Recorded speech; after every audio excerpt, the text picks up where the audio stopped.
কি আর বলবো জেঠু, আমার বোন বলছে যে এখন নাকি তাকেও বাবার সম্পত্তির ভাগ দিতে হবে।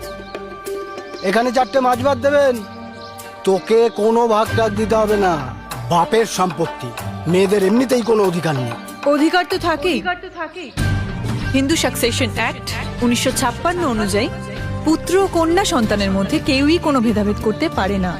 বাবার সম্পত্তির উপর তার ছেলের যতটা অধিকার, ততটাই অধিকার তার মেয়েরও। এই মেয়ে ভাত ডাল বাড়তে বাড়তে আইন কানুন কবে বুঝে গেল?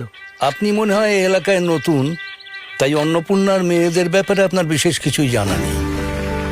এ স্নেহা অন্নপূর্ণার মেজ মেয়ে, সব পরীক্ষায় সব সময় প্রথম। জীবনে তার একটাই উদ্দেশ্য, কালেক্টর হয়ে সত্যের জন্য লড়াই করা। অন্নপূর্ণার বাকি মেয়েরাও এরকমই গুণী। বড় মেয়ে হলো সাথী, মা ঠিক যেন তার মায়ের আর এক রূপ।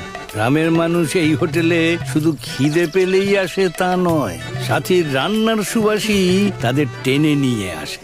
আর সব থেকে ছোট মেয়ে সোমা, লেখাপড়ায় তুখর আর খেলাধুলায় চ্যাম্পিয়ন।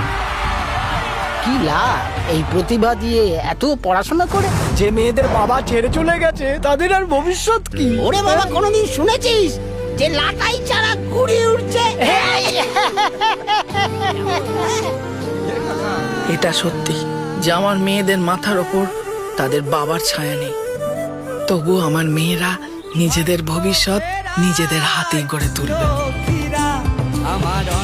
আসছে অন্নপূর্ণা লক্ষ্মীরা জি বাংলায়।